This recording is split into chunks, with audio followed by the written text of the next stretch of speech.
பெண்கள் மாதா மாதம் விளக்கு நாட்களில் முக்கியமாக தவிர்க்க வேண்டிய விஷயங்கள் என்ன? மாதா மாதம் பெண்மணிகளுக்கு இந்த விளக்கு நாட்கள் அப்படிங்கிறது ஏற்படுறது இயற்கையாகவே.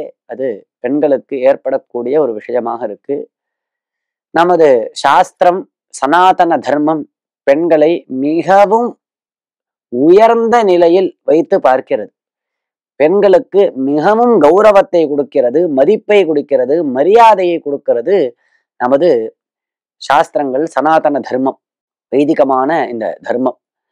இதுல இந்த குறிப்பிட்ட நாட்கள்ல பெண்களுக்கு சில உபாதைகள் ஏற்படுறது. அதனால பெண்கள் தங்களை ஜாக்கிரதையாக பாதுகாத்து கொள்ள வேண்டும். சில நியமங்களுடன் அவர்கள் இருக்க வேண்டும். இப்படி இருப்பதால் அவர்களுக்கும் அவர்களுடைய குழந்தைகளுக்கும் க்ஷேமங்கள் ஏற்படுறது. அப்படி இல்லாமல் நியமத்தை பரிபாலனம் செய்யாமல் விட்டால், கண்டபடி இருந்தால் அவர்களுடைய ஆரோக்கியத்துக்கும் கெடுதல், குழந்தைகளுக்கும் கெடுதல், பாபமும் வந்து சேர்கிறது என்று தர்மசாஸ்திரம் நம்மளுக்கு சொல்றது. குறிப்பிட்ட நியமத்துல முக்கியமான நியமங்கள் சிலதை மட்டும் நாம இப்ப பார்ப்போம். இந்த விளக்கு நாட்கள்ல பெண்கள் தனியாக இருந்துட்டு அவர்கள் ரொம்ப காரியங்கள்லாம் ஈடுபடாம, எல்லாரோடையும் இடிச்சுண்டு அப்படி ஸ்பர்ஷங்கள்லாம் வச்சுக்காம ஜாக்கிரதையாக தங்களை தாங்கள் பாதுகாத்து கொண்டு அப்படி இருந்துட்டு கோவிலுக்கு போறது, பூஜை அறையில போய் சுவாமிக்கு போய் பூஜை பண்றது, சமைக்கிறது, இதெல்லாம் வந்து கட்டாயம் தவிர்க்கணும்.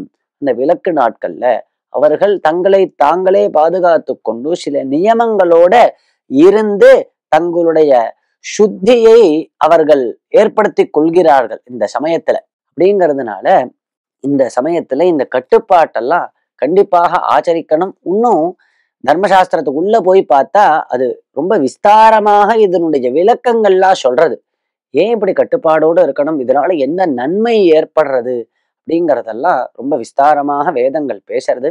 இந்த நியமங்களை நாம் ஆச்சரித்து கட்டாயம் இந்த விளக்கு நாட்களை கடைபிடித்து இத்தனை வருஷம், லட்சோபலட்சம் வருஷமாக நமது முன்னோர்கள்லாம் ஆச்சரித்துண்டு வரக்கூடியதான ஒரு பழக்க வழக்கம். இது ஒரு ஆச்சாரம். இதை நாம் எந்த காரணம் கொண்டும் நமது ஒரு மூர்க்கத்தனத்தினால், நாம் தான் அறிவுஜீவி என்று நினைத்து கொண்டு நமது மூர்க்கத்தனத்தினால இப்பேற்பட்ட ஒரு உயர்வான ஒரு பழக்க வழக்கத்தை, பெண்களுடைய நன்மைக்காக ஏற்பட்டதான ஒரு பழக்க வழக்கத்தை விட்டுட்டோம் அப்படின்னா நமக்கு தான் கெடுதல் ஏற்படும், நமது சந்ததியினருக்கும் கெடுதல் ஏற்படும். அப்படி இல்லாம நாம் ஆச்சரித்து எல்லாரும் நன்மையாக இருக்கிறதுக்கு பகவான் அனுகிரகிக்கட்டும்.